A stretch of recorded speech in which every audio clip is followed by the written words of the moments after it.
Allah Maha Kuasa, Allah yang menciptakan segalanya. Alam semesta menyimpan banyak rahasia yang sangat sulit diungkapkan oleh nalar manusia, salah satunya mengenai beberapa tempat misterius di bumi yang keberadaannya masih rahasia. Menariknya, beberapa tempat tersebut tertulis dalam kitab suci Al-Quran. Namun, manusia modern masih belum bisa menemukan beberapa tempat misterius yang disebutkan dalam Al-Quran tersebut. Bahkan sudah banyak orang yang berusaha untuk menjangkaunya tempat misterius di bumi tersebut, tapi tetap tidak berhasil. Hal ini tentu saja bisa diterima dengan logika karena bumi memiliki luas mencapai 500 juta kilometer persegi dengan 30% daratan dan 70% lautan. Karena itu, luas daratan hanya mencapai 149 juta kilometer persegi dan masih banyak lokasi yang belum terjamah. Nah, bagi kamu yang masih penasaran dengan tempat misterius yang disebutkan dalam Al-Quran, berikut ulasan selengkapnya dari berbagai sumber.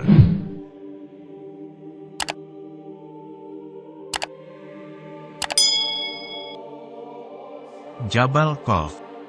Jabal Khawf adalah sebuah gunung, kisahnya pernah disabdakan Nabi Muhammad SAW, ketika sahabat beliau yang bernama Abdullah bin Salam bertanya kepada Nabi Muhammad SAW, "Ya Rasulullah, dengan apa bumi ini bisa tenang?"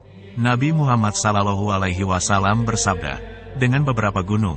Kemudian Abdullah bin Salam melanjutkan bertanya, "Lalu dengan apa gunung-gunung itu dikokohkan?" Nabi Muhammad SAW bersabda, "Dengan gunung Khawf yang terbuat dari batu zamrud hijau dan birunya langit." Para ahli tafsir mengatakan bahwasanya gunung Khawf merupakan induk semua gunung yang ada di dunia ini. Ada beberapa pendapat mengenai keberadaan gunung Khawf ini.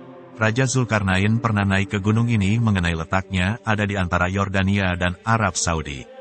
Namun ada juga yang mengatakan letaknya ada di daerah Yaman. Selain itu ada yang menyebut gunung Khawf berada di suatu daerah sebelum Persia dekat tembok Yakjuj dan Makjuj. Gunung Khawf dihuni oleh Rijaul Gaib atau wali Allah yang berjumlah 70 orang karena menjauhkan diri dari duniawi. Di sisi lain ada pula yang mengatakan bahwa di dekat gunung gaib ini ada sebuah pulau yang bernama Al-Hadar. Merupakan sebuah tempat bertemunya arus sungai dan laut. Pulau itu dihuni oleh sosok hamba Allah yang soleh yang dikenal sebagai Nabi Khidir alaihi salam.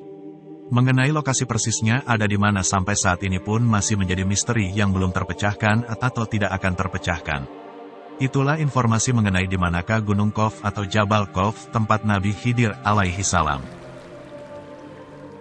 Berikut adalah beberapa fakta misterius tentang Jabal Khawf. 1. Dalam Al-Quran, Gunung Khawf disebutkan dalam surat Khawf ayat 10-12.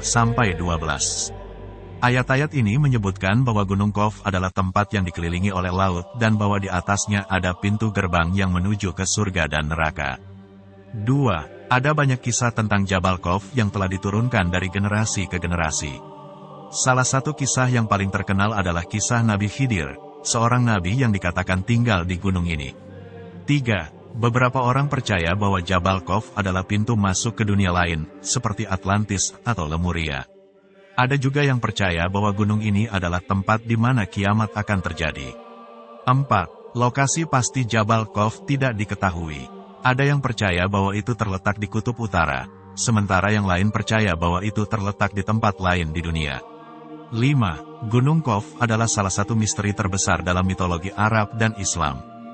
Banyak orang yang ingin mengetahui lebih banyak tentang gunung ini, tetapi hingga saat ini, masih banyak yang belum diketahui tentangnya.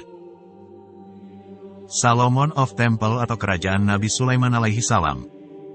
Dalam kitab suci Al-Quran, Nabi Sulaiman disebut-sebut merupakan raja ketiga Israel dan penguasa yang bijaksana. Dalam ajaran Yahudi, Nabi Sulaiman dikenal dengan nama Raja Solomon, putra Raja Daud. Sebagai raja dan penguasa, Nabi Sulaiman disebut-sebut memiliki kekayaan yang berlimpah.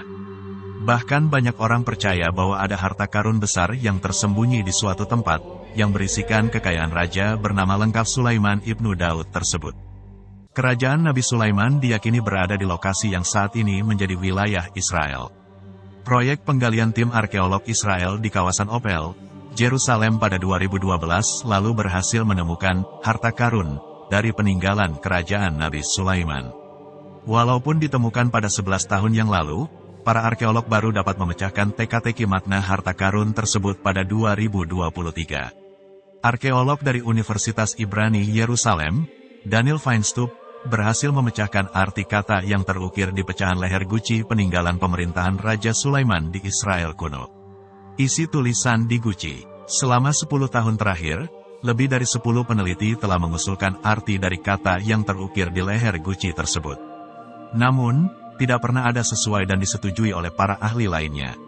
Melansir dari Life Science, melalui studi yang dipublikasikan Jerusalem Journal of Archaeology, Dr. Daniel Feinstock mengungkapkan bahwa kata yang diukir di leher kendi memiliki arti, ladanium 5. Ladanium 5 adalah kata yang merujuk pada getah tanaman aromatik yang digunakan untuk membuat dupa atau kemenyan, yakni labdanum atau Cistus ladanifer. Dr. Daniel mengatakan, tulisan itu diukir menggunakan aksara Arab Selatan kuno dalam bahasa Sabayan. Umumnya, bahasa Sabayan digunakan pada zaman Alkitab di semenanjung Arab, tepatnya kerajaan Seba yang kini menjadi Yaman. Menguraikan prasasti di guci ini mengajarkan kita tidak hanya tentang kehadiran seorang penutur Sabayan di Israel pada masa Raja Sulaiman, tetapi juga tentang sistem hubungan geopolitik di wilayah kita pada waktu itu, ujar Daniel. Tulisan ini pun diyakini para arkeolog sebagai tulisan tertua yang ditulis menggunakan aksara Arab Selatan kuno yang ditemukan di Israel. Selain pecahan guci, ladanium 5, para ahli juga menemukan 6 kendi besar lain saat ekskavasi atau penggalian benda purbakala pada 2012 di Opel, Jerusalem, Israel. Diduga, potongan kendi ini berasal dari abad ke-10 sebelum Masehi. Dalam laporan penelitiannya, peneliti menganggap bahwa kendi-kendi tersebut adalah tanda hubungan yang jelas antara Raja Salman dan Kerajaan Seba, yang berperan penting dalam membudidayakan tanaman yang dibutuhkan untuk memproduksi parfum dan dupa. Sementara di saat yang sama, Kerajaan Sulaiman mengontrol rute perdagangan yang melintasi gurun Negev menuju dermaga Mediterania, yakni tempat barang-barang diekspor. The Dome of Rock. Ada versi yang menarik mengenai keberadaan Istana Sulaiman. Konon, salah satu kekerasan sikap Yahudi untuk merebut Palestina dan menghancurkan Al-Aqsa disebabkan oleh keberadaan Istana Sulaiman tersebut. Menurut versi Yahudi, kuil Sulaiman merupakan lambang kekuatan sehingga sangat berguna dalam situasi terkini di dunia internasional. Mereka meyakini bahwa fondasi kuil Sulaiman berada di Masjid Al-Aqsa. Namun, karena sudah roboh, kuil ini tidak bisa dibangun kembali. Mengapa Yahudi ngotot ingin menghancurkan Al-Aqsa? Konon, bukan Al-Aqsa yang dijadikan persoalan, melainkan simbol dari kuil Sulaiman itu sebelumnya. Satu-satunya tempat yang bagus untuk pembangunan kuil itu terletak di Bukit Zaitun, di antara Masjid Al-Aqsa dan The Dome of Rock. Di tempat ini, pemandangannya sangat bagus. Pembangunan kuil itu dianggap sangat penting oleh pihak Yahudi, terutama pengakuan atas bangsa Yahudi. Konon, kuil Sulaiman terletak di sebelah selatan Dome of the Rock, yaitu masjid yang dibangun oleh Khalifah Al-Walid dari dinasti Umayyah. Tempat ini pernah dipakai salat oleh Khalifah Umar bin Khattab. Ia kemudian meletakkan sebuah batu. Lalu, dibangun kubah yang kemudian dikenal dengan nama The Dome of Rock di atas batu itu oleh Abdul Malik. Sumur Barhut. Sumur Barhut merupakan sebuah lubang raksasa yang terletak di gurun timur Yaman. Sumur ini dapat ditempuh dengan jarak 1.300 km dari ibu kota sana, tepat di gurun provinsi Al-Mahra. Sumur raksasa ini jarang dikunjungi penduduk sekitar karena jaraknya yang sangat jauh dari pusat kota. Selain itu, penduduk setempat juga memiliki kepercayaan terhadap mitos-mitos yang berkembang. Salah satu cerita yang dipercaya masyarakat setempat yaitu bahwa Sumur Barhut adalah tempat pertama kalinya terjadinya kiamat. Pendapat tersebut didasarkan pada bentuk dan kondisinya yang sangat aneh. Mengenal Sumur Barhut. Sumur Barhut memang tergolong sebagai sumur raksasa. Hal itu bisa dilihat dari ukurannya yang sangat besar dengan lebar 30 meter dan kedalaman mencapai 100 sampai 250 meter. Sumur ini dijuluki sebagai sumur neraka oleh warga setempat. Mereka percaya jika Sumur Barhut adalah penjara bagi setan, pintu gerbang menuju neraka, atau gunung berapi super yang bisa menghancurkan bumi. Direktur Jenderal Survei Geologi dan Otoritas Sumber Daya Mineral Mahra, Salah Babair mengatakan jika dirinya tidak tahu apa yang ada di bawah Sumur Barhut. Hal itu dikarenakan tidak ada sinar matahari yang bisa menjangkau seluruh struktur sumur. Ini sangat dalam. Kami belum pernah mencapai dasar sumur ini, karena hanya ada sedikit oksigen dan tidak ada ventilasi, ujarnya. Meski begitu, ada pula para peneliti Yaman yang pernah berusaha mengunjungi sumur tersebut. Tidak sampai ke dasar sumur, mereka menemukan hal-hal aneh hingga bau busuk yang menyengat. Kami telah mengunjungi daerah itu dan memasuki sumur, mencapai lebih dari 50-60 meter ke dalamnya. Kami melihat hal-hal aneh di dalam. Kami juga mencium sesuatu yang aneh. Ini situasi yang misterius, ujarnya seperti dikutip AFP. Tim eksplorasi Gua Oman merupakan tim terdokumentasi pertama yang pernah menjelajahi sumur tersebut hingga kedalaman 367 kaki atau 112 meter. Pada ekspedisi pertamanya, ia menemukan sebuah keajaiban. Ahli geologi dan penjelajah Gua Muhammad Al-Kindi dan tim secara total menghabiskan waktu sekitar 4 hingga 5 jam menjelajahi dasar sumur Barhut. Ada banyak endapan gua yang indah, kata Al-Kindi, dikutip dari laman Atlas Obscura. Dalam penelitian tersebut, dia menemukan stalagmit, stalaktit, dan bahkan mutiara gua berkilauan di bawah air terjun bawah tanah. Selain itu, di dalam sumur juga terdapat ekosistem yang hidup secara berdampingan. Di dalam sumur juga memiliki jenis ekosistemnya sendiri, seperti dengan kodok, ular, kumbang, burung, dan kadal, kata Al-Kindi. Pohon Sidratul Muntaha atau pohon kehidupan. Menurut kisahnya, Sidratul Muntaha adalah sebuah pohon bidara yang menjulang tinggi. Pohon ini tumbuh di langit ke-6 dan menjulang sampai langit ke-7. Di pohon inilah Nabi Muhammad Shallallahu Alaihi Wasallam ketika Mi'raj bertemu Allah Subhanahu wa Ta'ala dan mendapat perintah salat. Dinamakan Sidratul Muntaha yang artinya pohon puncak, karena ilmu malaikat puncaknya sampai di sini. Tidak ada yang bisa melewatinya, kecuali Rasulullah Shallallahu Alaihi Wasallam. Dan diriwayatkan dari Ibnu Mas'ud radhiyallahu anhu, bahwa dinamakan Sidratul Muntaha karena semua ketetapan Allah yang turun, pangkalnya dari sana dan semua yang naik, ujungnya ada di sana. Banyak ulama yang menyodorkan berbagai pendapat mengenai Sidratul Muntaha. Dalam sebuah hadis dari Ibnu Abbas mengatakan bahwa ia mendengar Nabi Shallallahu Alaihi Wasallam menjelaskan tentang Sidratul Muntaha. Rasulullah Shallallahu Alaihi Wasallam menggambarkan bagaimana perjalanannya ketika ditemani malaikat Jibril ke Sidratul. Di sana Rasulullah Shallallahu Alaihi Wasallam melihat surga, melihat neraka dan melihat berbagai kejadian yang luar biasa lainnya pada malam Isra Mi'raj. Beliau menceritakan bagaimana Sidratul Muntaha itu akan tetapi tidak bisa menggambarkan dengan rinci tentang keindahannya sebab hanya Allah lah yang maha tahu. Pandangan Nabi Muhammad Shallallahu Alaihi Wasallam tidak melebihi batas yang diizinkan. Hal ini juga termasuk menunjukkan bagaimana adab beliau Shallallahu Alaihi Wasallam saat menjadi tamu Allah Subhanahu wa Ta'ala. Dari Anas bin Malik radhiyallahu anhu, Rasulullah Shallallahu Alaihi Wasallam bersabda, ketika saya dimirajkan ke langit ke-7, saya diajak ke Sidratul Muntaha. Ketika pohon ini diliputi perintah Allah, dia berubah. Tidak ada seorang pun manusia yang mampu menggambarkannya, karena sangat indah. Hadis riwayat Abu Ya'la Al-Mushili 3450 dan disahihkan oleh Husain Salim alaihi salamat. Rasulullah Shallallahu Alaihi Wasallam juga menggambarkan sekilas dalam beberapa sabda beliau yang jika dirangkum menyebutkan bahwa Sidratul Muntaha merupakan pohon yang seluruhnya terbuat dari emas, beberapa dahan yang terbuat dari zamrud, ada juga yang dari rubi. Dari akarnya keluar 2 sungai luar dan 2 sungai dalam. Adapun 2 yang dalam itu ada di surga, sedangkan 2 yang di luar itu adalah Nil dan Efrat. Pohon ini mengukur jarak 150 tahun perjalanan dari kaki ke puncaknya. Selain itu Rasulullah Shallallahu Alaihi Wasallam juga menggambarkan bahwa daun Sidratul Muntaha serupa dengan telinga gajah, dan mereka sangat besar. Satu dahan dari Sidratul Muntaha dapat menutupi seluruh dunia. Buahnya berbentuk seperti kendi air. Seluruh pohon diselimuti oleh cahaya. Pohon ini dipeluk dan dikelilingi oleh banyak malaikat. Termasuk malaikat Jibril juga memiliki tempatnya khusus yang terbuat dari zamrud hijau pada cabang-cabang pohon ini. Selain itu, juga tersembur sebuah pegas bernama salsabi di bawah pohon itu. Malaikat Jibril mengatakan kepada Nabi Muhammad Shallallahu Alaihi Wasallam bahwa ini merupakan sumber dari 2 air, satu adalah Kautsar, kelimpahan, dan satunya lagi adalah rahmat. Kedua sungai mengalir sebelum gerbang Garden. Musim semi-salsabil adalah sumber dari perairan ini. Dikatakan pula di Sidratul Muntaha bahwa Nabi Muhammad SAW telah bertemu Allah Subhanahu wa Ta'ala, dan disinilah beliau mendapatkan perintah salat 5 waktu.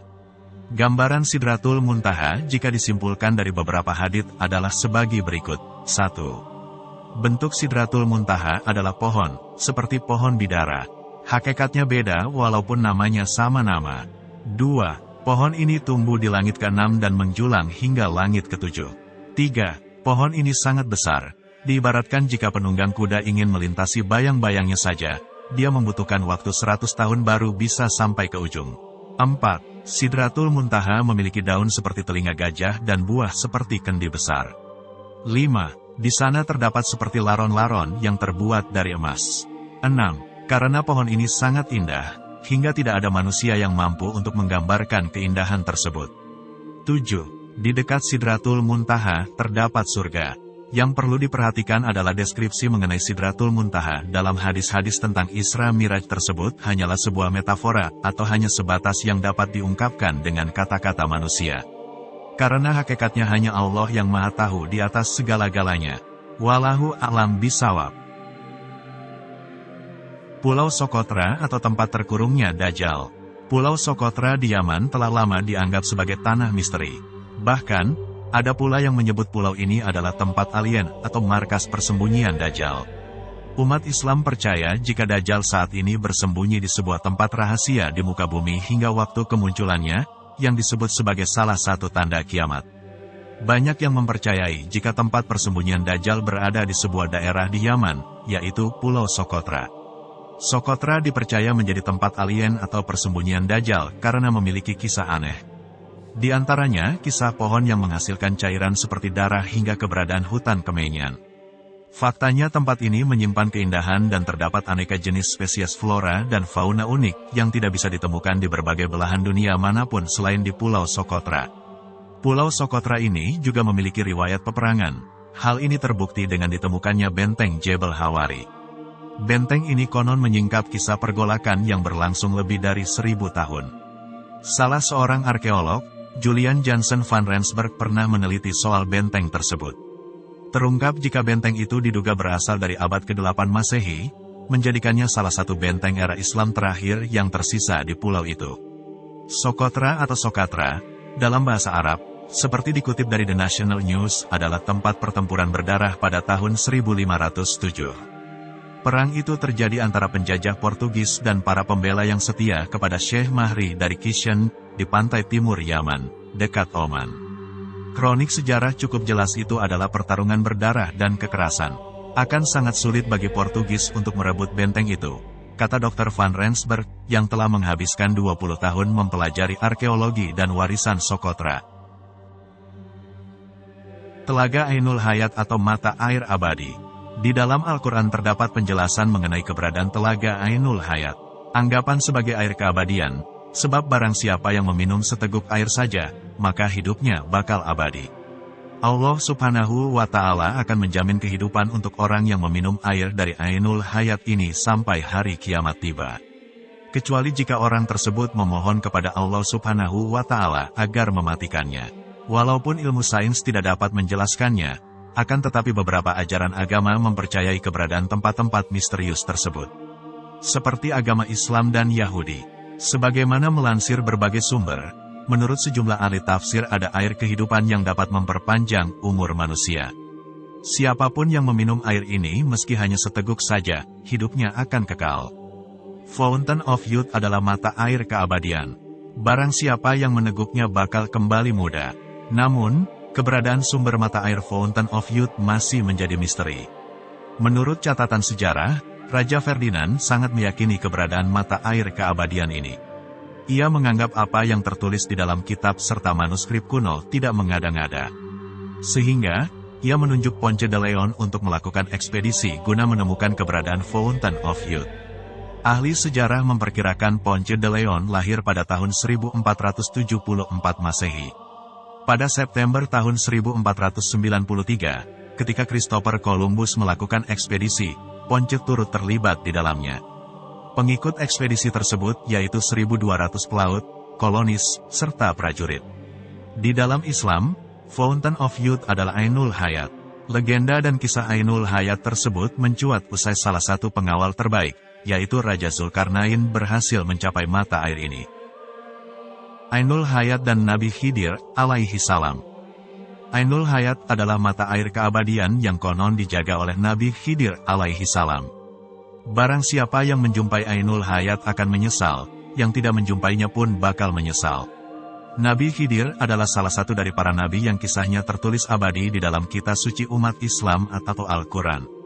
Nabi Khidir alaihi salam merupakan sosok nabi yang misterius serta terkenal lantaran ilmu laduninya. Di dalam sejarah Islam, kisah Ainul Hayat adalah mata air kehidupan yang berhubungan dengan kisah Nabi Khidir alaihi salam. Kisah ini sudah cukup populer di kalangan banyak ulama terdahulu, bahwasanya penyebab Nabi Khidir alaihi salam dipanjangkan usianya yaitu lantaran meneguk air Ainul Hayat. Ya, mempunyai usia yang sangat panjang merupakan mukjizat Nabi Khidir alaihi salam. Sejumlah ulama serta ahli sufi meriwayatkan suatu kisah rahasia kehidupan kekal Nabi Khidir alaihi salam. Lalu, kebanyakan kisah tersebut merujuk terhadap misteri air misterius yang jadi kunci kekalnya Nabi Khidir. Beberapa hikayat juga mengatakan sesudah Allah Subhanahu wa Ta'ala menciptakan alam semesta, Allah menurunkan sejumlah tetesan air dari surga ke dunia ini. Nah, salah satu tetesan dari mata air surga tersebut selanjutnya berubah jadi Sang Ainul Hayat atau mata air keabadian yang sangat populer sampai detik ini. Pencarian Ainul Hayat dan Raja Zulkarnain. Sejumlah kisah menceritakan bahwa Allah Subhanahu wa Ta'ala menurunkan malaikat Rifail terhadap Raja Iskandar Zulkarnain. Raja Zulkarnain bertanya kepada malaikat Rifail, adakah cara supaya bisa beribadah pada Allah Subhanahu wa Ta'ala secara terus-menerus? Lalu, malaikat Rifail bercerita kepada Raja Zulkarnain tentang kisah Ainul Hayat, si mata air kehidupan abadi. Berbekal permata pemberian malaikat Rifail dan bersama pasukannya, maka Raja Zulkarnain mencari mata air Ainul Hayat dengan melakukan perjalanan. Al-Kisah, mata air keabadian ini letaknya di tempat paling gelap di bumi serta tempat keluarnya matahari. Sayangnya, Raja Zulkarnain tak pernah meminum mata air Ainul Hayat. Namun, Nabi Khidir alaihi salam sudah meminum air tersebut dan menjaganya. Ketika tiba di tempat yang diberitahukan oleh malaikat Rifail, Raja Zulkarnain memerintahkan salah satu orangnya agar masuk lebih dulu guna mencari Ainul Hayat. Nah, Nabi Khidir alaihi salam merupakan orang tersebut. Atas wahyu dari Allah Subhanahu wa Ta'ala, Nabi Khidir mendapat petunjuk mengenai letak Ainul Hayat. Akhirnya Nabi Khidirlah yang meminum air tersebut. Bersama pasukannya, Raja Zulkarnain menyusul Nabi Khidir alaihi salam, tetapi mereka tidak mendapatkan izin untuk menemukan keberadaan mata air Ainul Hayat oleh Allah Subhanahu wa Ta'ala. Akhirnya, hanya Nabi Khidir saja yang memperoleh kehidupan kekal. Pada dasarnya, tidak terdapat hadits sahih dalam ajaran Islam mengenai kepergian Nabi Khidir dan Raja Zulkarnain untuk menemukan Ainul Hayat. Kisah Ainul Hayat ini juga diceritakan dalam Israiliyat. Israiliyat merupakan kisah-kisah yang sering dituturkan oleh orang-orang Yahudi yang memeluk Islam. Tembok Zulkarnain atau tempat terkurungnya Ya'juj dan Ma'juj. Penemuan tembok Ya'juj dan Ma'juj memang masih menjadi misteri. Tembok penghalang itu disebutkan berada di antara dua gunung dan dibangun oleh seorang Raja Zulkarnain. Ya'juj dan Ma'juj merupakan makhluk sebangsa manusia yang dikurung di balik tembok.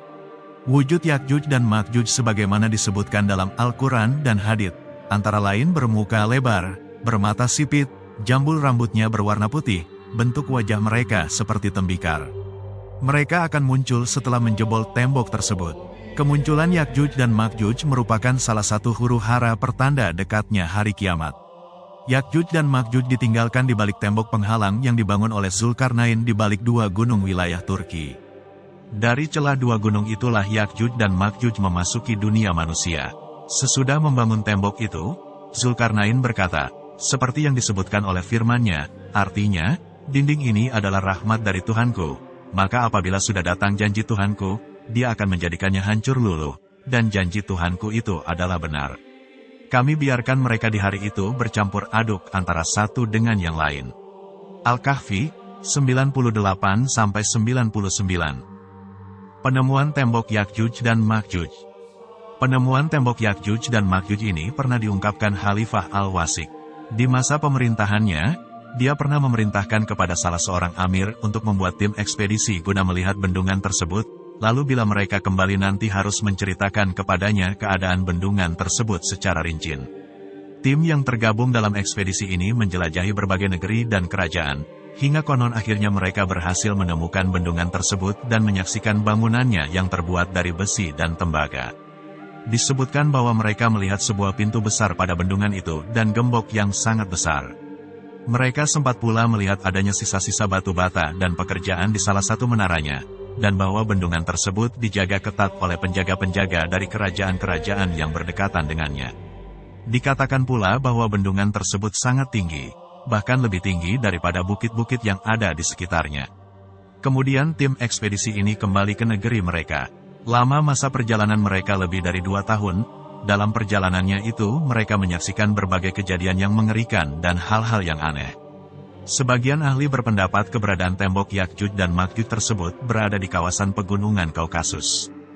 Tempat itu tercantum pada peta-peta Islam maupun Rusia, terletak di Republik Georgia.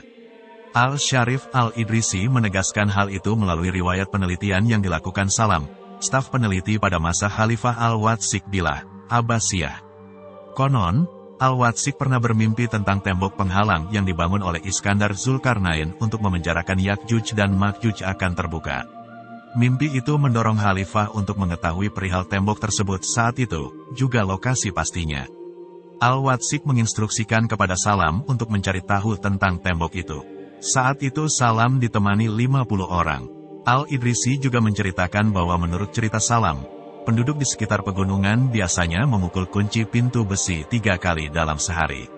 Setelah itu mereka menempelkan telinganya ke pintu untuk mendengarkan reaksi dari dalam pintu. Ternyata, mereka mendengar gema teriakan dari dalam. Hal itu menunjukkan bahwa di dalam pintu betul-betul ada makhluk jenis manusia yang konon Yakjuj dan Makjuj itu. Yakjuj dan Makjuj adalah 2 suku keturunan Sam bin Nuh. Mereka sering mengganggu, menyerbu, membunuh suku-suku lain. Mereka pembuat onar dan sering menghancurkan suatu daerah. Masyarakat mengadukan kelakuan suku Yakjuj dan Makjuj kepada Iskandar Zulkarnain, Raja Makedonia. Zulkarnain kemudian menggiring mereka ke sebuah pegunungan, lalu menutupnya dengan tembok dan pintu besi. Menjelang kiamat nanti, pintu itu akan jebol. Mereka keluar dan membuat onar dunia, sampai turunnya Nabi Isa Al-Masih. Dalam Al-Quran, Surat Al-Kahfi ayat 94-96 dijelaskan mengenai tembok Yakjuj dan Makjuj. Tembok tersebut dibuat Zulkarnain terbuat dari potongan-potongan besi dan campuran tembaga yang dipanaskan hingga lumer. Allah Subhanahu wa Ta'ala berfirman, artinya, mereka berkata, "Hai Zulkarnain, sesungguhnya Yakjuj dan Makjuj itu orang-orang yang membuat kerusakan di muka bumi, maka dapatkah kami memberikan suatu upeti kepadamu, supaya kamu membuat dinding pemisah antara kami dan mereka?" Zulkarnain berkata, "Apa yang telah dikuasakan oleh Tuhanku kepadaku terhadapnya ialah lebih baik. Maka tolonglah aku dengan kekuatan manusia dan alat-alat agar aku membuatkan dinding antara kalian dan mereka. Berilah aku potongan-potongan besi." Hingga apabila besi itu telah sama rata dengan kedua puncak gunung itu, berkatalah Zulkarnain, "Tiuplah api itu." Hingga apabila besi itu sudah menjadi merah seperti api, dia pun berkata, "Berilah aku tembaga yang mendidih agar kutuangkan ke atas besi panas itu." Quran Surat Al-Kahfi, 94-96. Mujahid dan Qatadah sebagaimana disebutkan dalam tafsir Ibnu Katsir, potongan besi itu akan dijadikan sebagai batanya. Menurut suatu riwayat, berat setiap potongan besinya adalah 1 kuintal Damaskus atau lebih. Setelah potongan-potongan besi itu disusun mulai dari pondasinya, hingga ketinggiannya sama rata dengan puncak kedua bukit seraya menutup celah yang ada di antara keduanya, para ulama berbeda pendapat tentang tinggi dan lebar dinding tersebut, banyak pendapat mengenainya di kalangan mereka. Demikian ulasan penemuan tembok Yakjuj dan Makjuj yang diduga berada di kawasan Kaukasus perbatasan Georgia dan Rusia. Jadi itulah beberapa misteri tentang tempat-tempat yang diceritakan dari berbagai sumber termasuk dalam Al-Quran. Semoga ilmu ini berkah dan bermanfaat untuk kita semua. Sebelum kita akhiri video ini, mari kita tekan tombol like dan subscribe video ini supaya mendapatkan ilmu-ilmu lainnya di sini. Terima kasih banyak.